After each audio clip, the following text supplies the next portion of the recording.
छोड़िए, पत्नी छोड़िए, पिता छोड़िए, माता छोड़िए, शत्रु भी कैसा भाई। इस कहानी का तो विलेन भी कितना खूबसूरत है, कितना कमाल का विलेन है। उत्तम कुल पुलस्त मुनि नाती,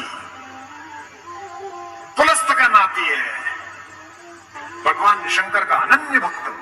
दशग्रीव, 10 सिर नहीं है उसके, ये सम्मित है, ये तो रामलीला में लगा देते हैं। 10 दिमागों के बराबर का IQ है।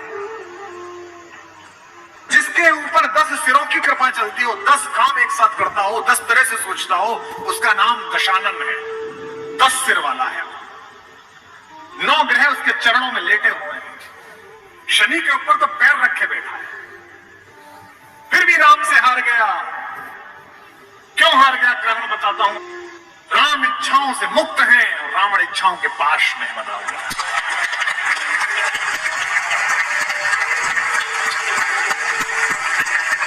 फिर जागना कि रावण मनुष्यों पर राज्य करता है, राम मनुष्यता पर राज्य करते हैं।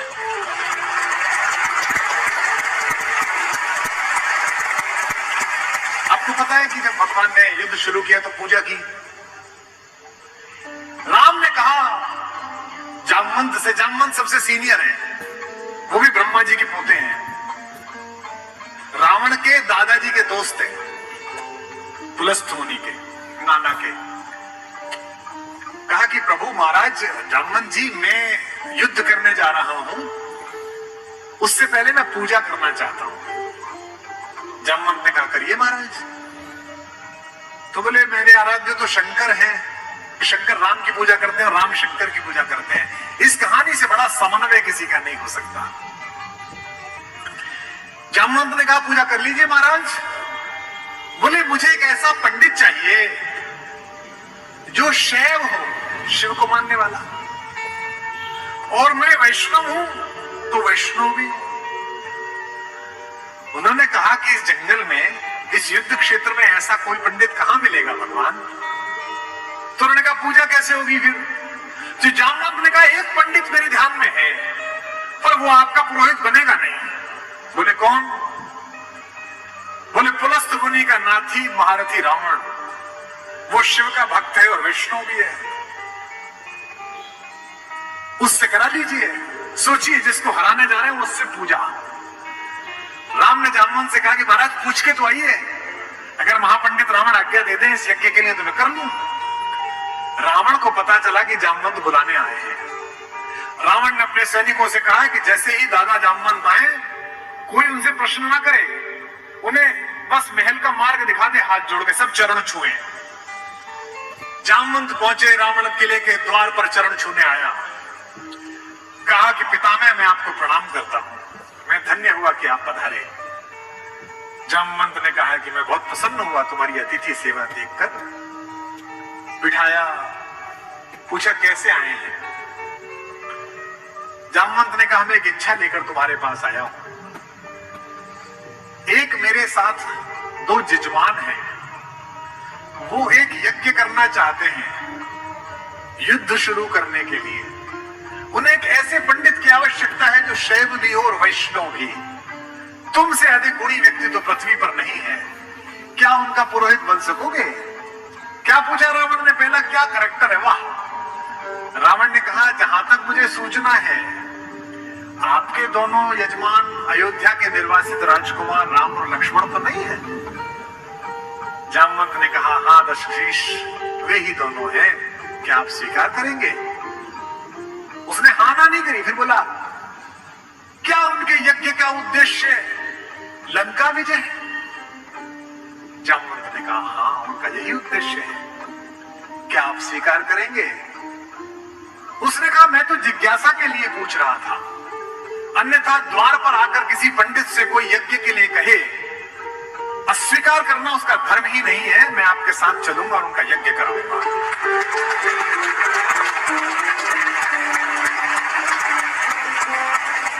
जामवंत ने कहा कि क्या मुहूर्त निकला? उसने नवग्रहों को बुलाया, बोले इधर बैठ, तू इधर बैठ, तू इधर बैठ। तो अपने ही हाथ में था, तू मिनिस्टर ऑफ स्टेट, तू फुल कैबिनेट। पता कितने बजे? बोले जी सुबह 5:30 बजे ब्रह्म मुहूर्त में, जिसमें हम पैदा हुए। तो उसने कहा ठीक है, 5:30 बजे का मुहूर्त निकला, मैं 5 बजे आ जाऊंगा। जामवंत ने कहा आचार्य हो गया तो रावण, आचार्य पूजा के लिए क्या व्यवस्था करनी है, क्या सामग्री लाऊं? उसने कहा आपके यजमान, मेरे यजमान जंगल में हैं। अगर यजमान के पास पूजन सामग्री ना हो तो पंडित का धर्म बनता है कि वो पूजन सामग्री लेके आए, तो मैं लेके आऊंगा। उसने अपने पुत्र मेघनाथ को जगाया, इंद्रजीत को, और कहा बेटा अशोक वाटिका जाओ, अशोक वाटिका जाओ और सीता से कहो मैं उसे मिलना चाहता हूं, एक विशेष प्रयोजन है। थोड़ी देर बाद खुद पहुंचा और कहा सीते, तुम्हारा पति राम लंका विजय का यज्ञ कर रहा है, उसके पास पुरोहित नहीं है, कल सुबह मैं उसका पुरोहित बनूंगा। लेकिन एक विवाहित व्यक्ति की पूजा अधूरी है तो उसकी पत्नी उसके पार्श्व में न बैठे। क्योंकि तुम उसकी पत्नी हो तो सुबह इंद्रजीत रथ लेकर आएगा, तुम स्नान करके नया वस्त्र पहनकर इस रथ में बैठ जाना, क्योंकि मेरे यजमान की पूजा पूर्ण होनी चाहिए, मैं पूर्ण पूजा का पुरोहित नहीं हूं। और कहा कि तुम्हारी लंका से मुक्ति केवल पूजा तक की है, पूजा होते ही उठना और इसी रथ में वापस बैठकर अशोक वाटिका में आ जाना। क्या तो सीता, क्या राम और क्या रावण, क्या कहानी है ये।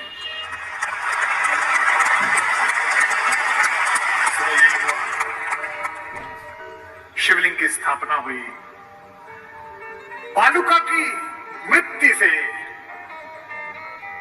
एक विग्रह बनाया राम ने अपने ओजस्वी हाथों से। राम आजानुबाहु हैं, घुटने तक हाथ आते हैं उनके, ये पुरुषोत्तम का लक्षण है। महाराणा कुंभा वे भी आजानुबाहु थे। कभी कुंभलगढ़ के किले में जाइए, 3 फीट का शिवलिंग है, नीचे बैठ के अपने ही हाथ से लोटे से रुद्राभिषेक करते थे बिना उठे। वे भी सूर्यवंशी थे, राम आजानुबाहु थे। उन्होंने अपने बड़े बड़े हाथों से शिवलिंग तैयार करा, धोती पहने हुए, तिलक लगाए हुए तेजस्वी रावण पहुंचा। राम और लक्ष्मण ने आसन से खड़े होकर अपने पुरोहित को प्रणाम करा। आचार्य, मैं दशरथ का पुत्र राम अपने छोटे भाई लक्ष्मण के साथ आपको प्रणाम करता हूं। तो उन्होंने पैर छुए रावण के और कहा कि आचार्य आसन ग्रहण करिए। आचार्य ने पूजन प्रारंभ किया। ओम गणपति गंगाय। अब ये कि पत्नी कहां से है? आचार्य ने पूछा राम से। मेरे यजमान विवाहित है? राम ने कहा हाँ आचार्य, मैं विवाहित हूं। अपनी धर्म पत्नी से कहिए कि वो आपके पार्श्व में आकर बैठे। राम ने कहा आचार्य, मेरी धर्म पत्नी मेरे साथ नहीं है।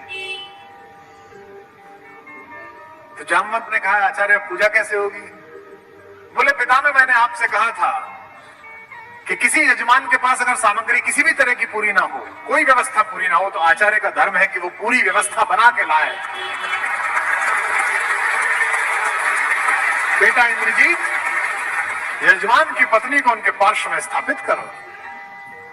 अपहरण गई हुई मां हमारी जगत जननी भारतेश्वरी पार्श्व में बैठी।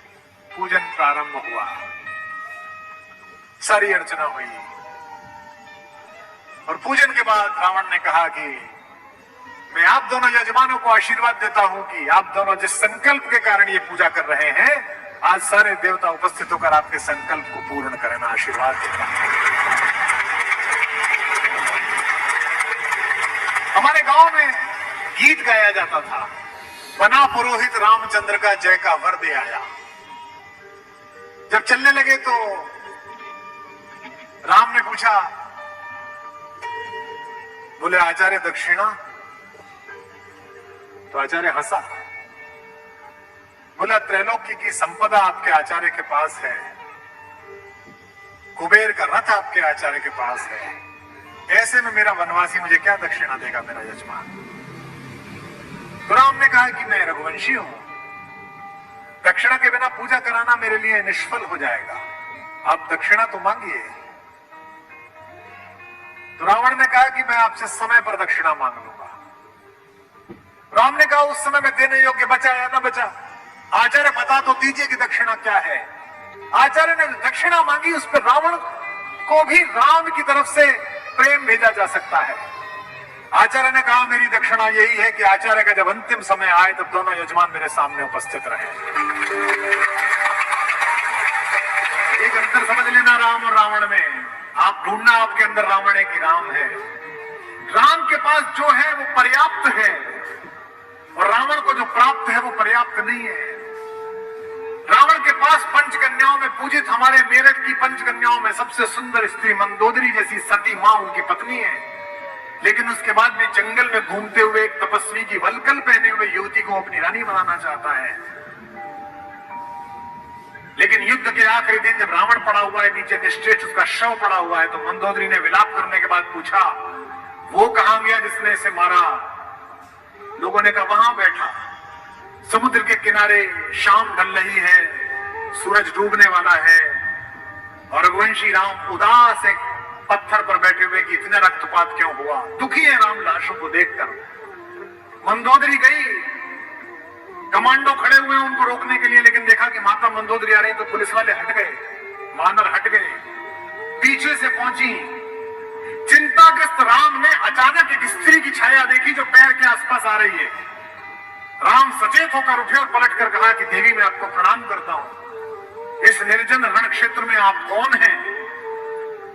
मंदोदरी ने कहा हे राम, मैं रावण की दुर्भाग्यशाली पत्नी मंदोदरी हूं। राम ने कहा मां मैं आपसे क्षमा चाहता हूं, आपका पति बड़ा तेजस्वी था, महाज्ञानी था, उच्च कुल में पैदा हुआ था, ब्रह्मा का वंशज था, लेकिन उसने अनीति की थी इसलिए मुझे उसको मारना पड़ा। मैं आपके इस शोक के लिए क्षमा चाहता हूं। मंदोदरी ने कहा मैं इसलिए नहीं आई कि मैं तुम्हें कोसूं। राम ने पूछा फिर किस लिए आई मां? मंदोदरी ने कहा मैं देखने आई थी कि जिसने पूरी दुनिया पराजित कर दी, जिसने तेरे पूर्वज मानधाता तक को स्वर्ग में जाके चुनौती दे दी, जो कुबेर को काले से पकड़ के नीचे ले आया, उस महापराक्रमी को हराया किसने? ऐसा उसमें क्या है जो मेरे पति में नहीं था? तो राम ने पूछा कि मां आपको पता चला क्या है? बोले हाँ पता चल गया, आने से पहले ही पता चल गया। राम ने पूछा क्या अंतर है? बोले राम एक मेरा पति था जो मेरी जैसी सुदर्शना होते हुए भी तेरी पत्नी चाहता था, एक तू है कि पीठ पर से भी परिस्त्री की छाया पड़ी है तो उठकर खड़ा हो गया है, ये उस नरक में है।